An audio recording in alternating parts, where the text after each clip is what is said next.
What's going on, guys? Welcome back to the channel. It's your boy Mk2. You already know. And today is the day, baby. We are about to install the diffuser. Woo! If you guys are just tuning in now, I just recently vinyl wrapped the rear diffuser and I did it in 3 different colors. If you didn't see that video, go back and check that one out first so you can get caught up. We are about to be replacing the stock one with the wrapped one. However, I'm going to have to add some screws because it is actual fiberglass, so the fitment is a little on the not so good side. So we are going to be adding some screws just to hold it into place, and that involves me taking off the rear bumper. So if you guys are curious about how to remove the rear bumper on your Mk2 Audi TT, stay tuned, keep it locked, check it out, baby. Also, I'm going to be installing the rear rain light, which is basically just going to be a glorified reflector at the moment, because wiring this would involve me taking apart the whole interior of the car, buying European switches, buying a European harness, and then running that through the whole interior of the car, which I'm not sure if I want to do that. I do have an idea on how I can get it to work one other way. I'm not too sure if it's going to work or not yet, so I'm not going to try it yet. The reason I'm applying screws as well to the diffuser is because I plan on removing it in the future. Otherwise, I would just be applying double-sided sticky tape and basically just applying it like that, because it does have clips, so it will clip in. However, due to it being fiberglass, the fitment is a little off, so it doesn't snap all of the way in.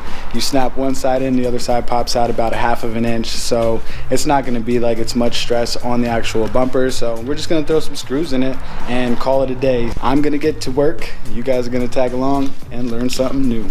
Check it out. This right here is what the stock diffuser on my car looks like. It is basically just a plastic piece that goes around and it just snaps on in there. So that's the piece that's going to be going bye-bye. Oh.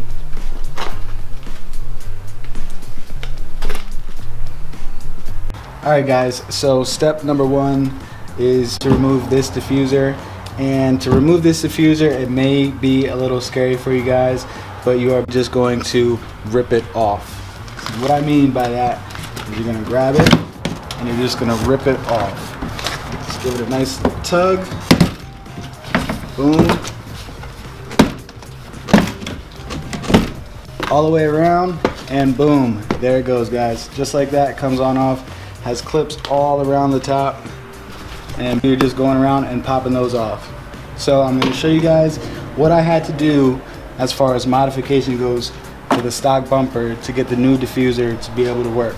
So check it out. So normally there is a piece here that drops down where the stock diffuser kind of snaps on into on the bottom. As you can see, I had to go ahead and cut that off because the new diffuser angle kept fouling on that and it was pushing the diffuser down like that.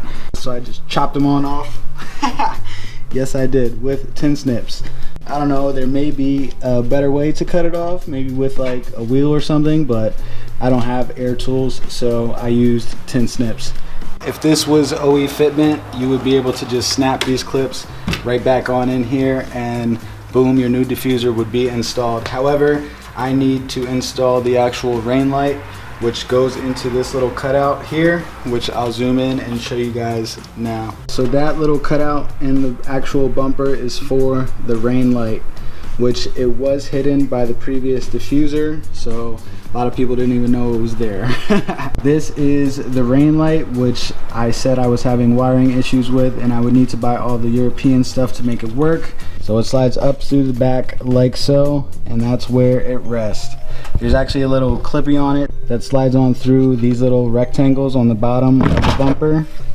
Right here, this little rectangle here has room for, there's little teeth here. See those? Those should slide right through there. This hole is a little narrow right now, so I'm going to go ahead and cut it a little bit to open it up so that this will fit in there better. You could possibly also get up from the bottom with like a ratchet set or something like that and screw them on in that way. However, I need to tape up these wires because I'm not going to be using them, so I would like to electrical tape them on up and tape them to the inside of the back bumper. That way they're not flopping on around back there while I'm driving. I'm going to get on to removing the rear bumper. So stay tuned, guys. Step number one of actually removing the bumper is to pop open the hatch. You guys are going to be removing the tail lights first, and then you're going to be removing this little rubber piece here. This little rubber piece, I would suggest using a trim removal toolkit to pop this baby on out. If you guys need to know how to remove the taillights, I'm not going to be showing you that right now. I did do a whole entire install video of these taillights. I will leave a link in the description below. You can go on back and check that video out. I'm going to get to work. I'm going to pop these taillights on out, and then I'm going to show you guys how to remove this rubber piece. As you can see, I went ahead and pulled the taillights on out, and holy moly, look at all this pollen. Wow. It really needs to be cleaned out in there. But anyways, I got this little piece out of my trim removal kit, and basically you just want to pry up and pop it on up like so. Flip it on over. As you can see, there's 3 little clips on it, and normally you'd have to go through and pry them on out, but I've pulled this out a couple of times, so it pops on out pretty easy for me. And oh my goodness, does this need to be wiped down. Ugh. You're just going to want to repeat that same step on the other side to pop this one on out, and then I'll show you where the screws are at that you need to remove to get the rest of the bumper off. There's basically 4 screws. There's one down here. See that guy down there in the bottom? They are T25 heads, and there's 3 of those and 1 actual plastic push pin. So it's the actual plastic pin that you actually have to push the center in and then pull it out, and then you can basically reuse it again, supposedly. Up top you have that screw right there, and I believe that's it. After that, I'll show you what you have to do next.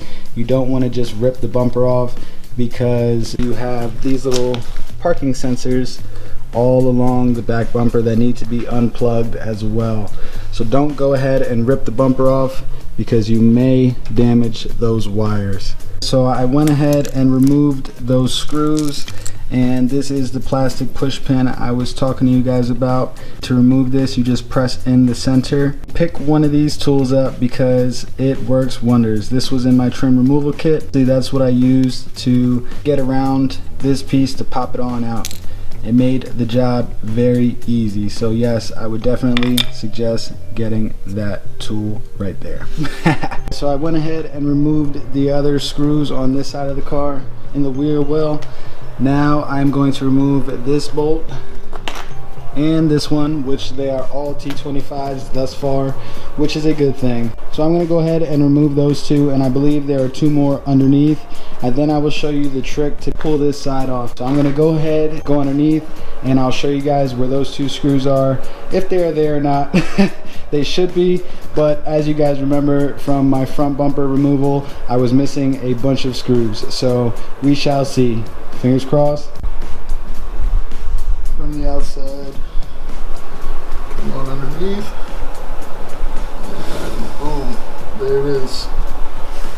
So I'm going to go ahead and remove that now, and I should be able to pull the bumper off, and then I'll show you guys how to unhook all of these little cables. It's pretty easy. There's little plug connectors like that.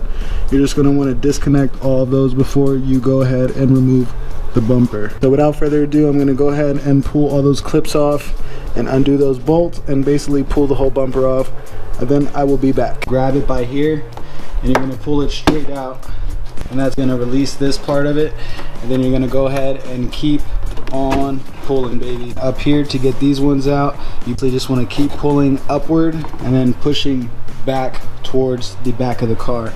This one got a little hung up, so I just pushed something in there to push the little clip down to pry it on out. So now we just have to pry out these little tabs in here, and I believe the bumper should be free other than the actual parking sensors. As you can see, I got this side off, and what I did was I took my little trim removal kit like so, and I put it in the back here and pried up this little black piece so that the tab would be able to slide on out. You're gonna want to use a little bit of force as you're popping these on out, as you can see, like so, but you don't want to do it too hard because you can crack the bumper and you'll end up cracking your paint, and that's something that you don't want to do. So you gotta be a little bit aggressive but also gentle at the same time. Joys of working on an Audi, right guys? This is what the plugs are looking like for the actual sensors, and you have to twist this in order to disconnect them. So you want to go ahead and do that before you guys remove the actual bumper. As you can see, I removed the whole rear bumper and I plugged in the actual rain light. I did not screw it in yet. My 2 screws go on the ends here. I'm going to electrical tape up these wires real quick. My plan is to drill holes in here, probably 1, 2, and 3 in the bottom corners on each side, so that when I put the diffuser in, I can just put a bolt with a nut on it through there, and it should hold it right in place. So I'm gonna go ahead and put the 2 screws in here, drill my holes in here, and mount the whole diffuser, and then I will be right back with that finished product. Check it out, guys. So I just finished the install, got everything back buttoned up. So basically what you're gonna wanna do is do all those steps in reverse. However, the 2 Torx screws that were in the bottom underneath, those ones you are not gonna be using again. I don't know if it's just my application because I cut those arms off or whatnot. The new diffuser covers that up, so I can't even get the screws in there anyways. So yeah, here it is, guys. I'm gonna give you a little bit of a sneak peek, but I'm not gonna go too in depth because I plan on going to get some B-roll. Obviously not tonight, it's very, very late. Here it is, guys, check it out.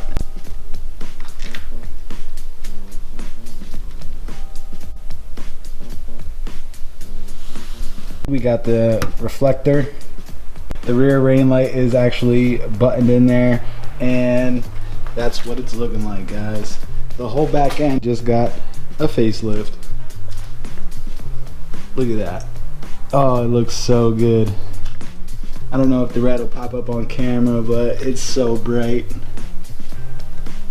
Like I said, I will be going to get some B-roll, major B-roll, this coming week, so stay tuned.